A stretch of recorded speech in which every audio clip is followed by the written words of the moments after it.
Bonjour à tous, en ce mardi 30 mars, mardi de la Semaine Sainte.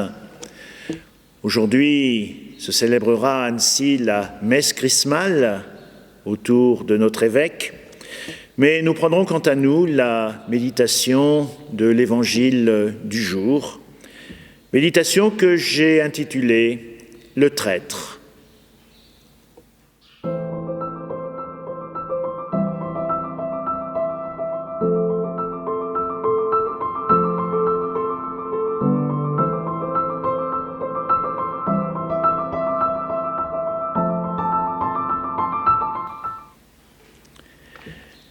De l'évangile de Jésus-Christ selon saint Jean.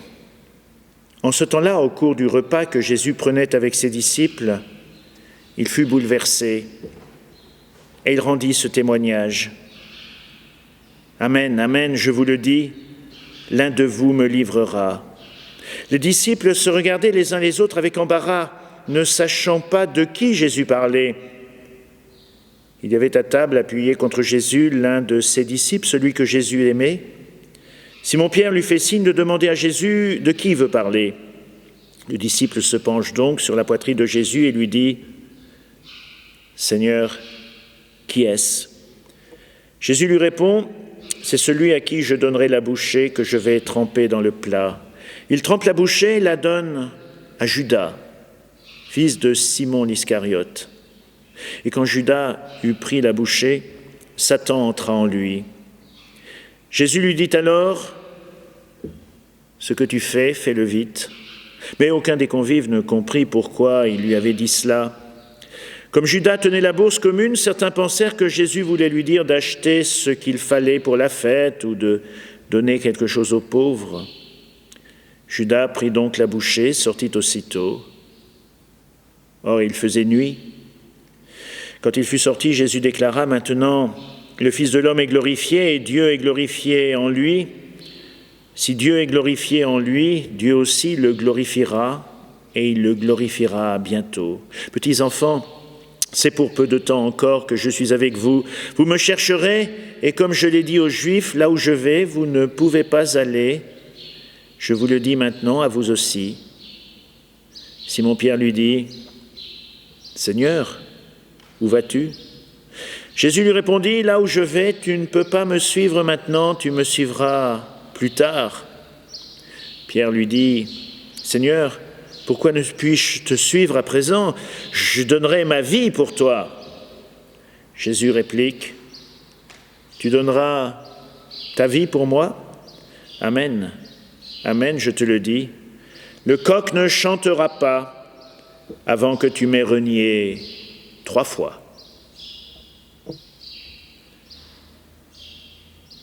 Le traître.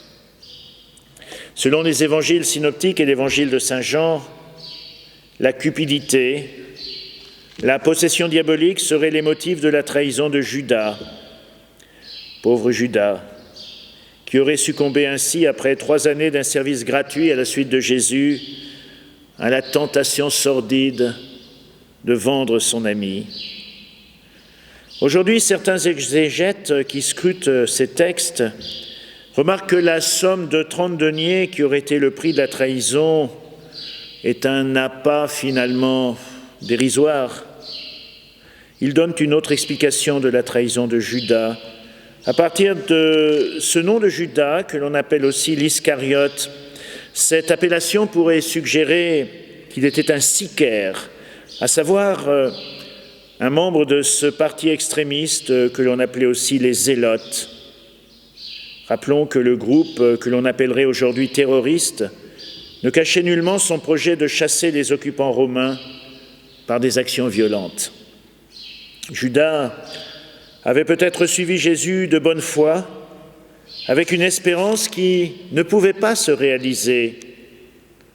Peut-être avait-il suivi Jésus en croyant qu'il serait le Messie politique qui rétablirait le royaume juif, le nouveau David, qui, grâce à sa divine puissance, pourrait abattre tous les Goliaths qui écrasaient sa patrie. Et voilà que Jésus annonçait que son royaume n'était pas de ce monde et qu'il récusait tout recours à la violence. Sa déception immense a-t-elle motivé sa trahison? Ou plus vraisemblablement encore, a-t-il eu l'idée d'utiliser une stratégie de provocation pour précipiter les choses selon son dessein à lui, en suscitant l'initiative de faire arrêter Jésus, en provoquant une opération d'arrestation? N'allait-il pas forcer le maître à se résoudre à utiliser la légitime défense, une forme de violence? Judas terminera son existence tragiquement. Selon les textes du Nouveau Testament, nous découvrons deux versions différentes de la mort de l'apôtre, le suicide ou l'accident. Pour Matthieu, la mort de Judas viendra de son remords, un suicide.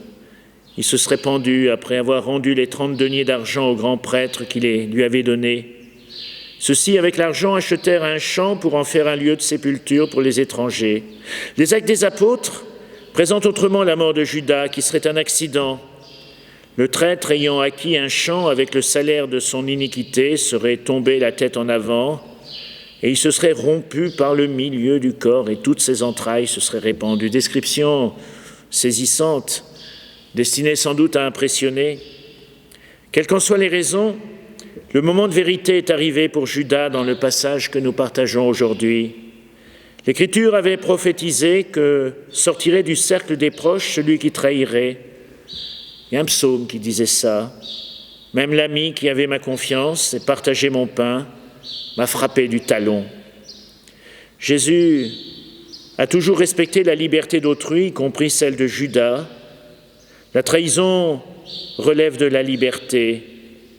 Et voilà que Judas est amené à choisir. Rien n'est inéluctable. Qu'avait-il dans le cœur? Dans le Sermon sur la montagne, Jésus annonce que personne ne peut servir deux maîtres. Judas était-il trop attaché à sa cause, à son idéologie? Dieu se révèle comme celui qui ouvre un espace de liberté pour que l'homme agisse selon sa propre responsabilité. Dieu a laissé l'être humain à son propre conseil. Alors c'est vrai, nous pouvons avoir bien des tentations de vouloir attirer le message du Christ selon notre propre convenance. Comme le disait Voltaire, Dieu a créé l'homme à son image et l'homme le lui a bien rendu. Demandons cette grâce de pouvoir vraiment rencontrer le Christ en vérité, de ne pas contrefaire son visage. Un appel à la vigilance. Le Seigneur nous invite à une rencontre décisive.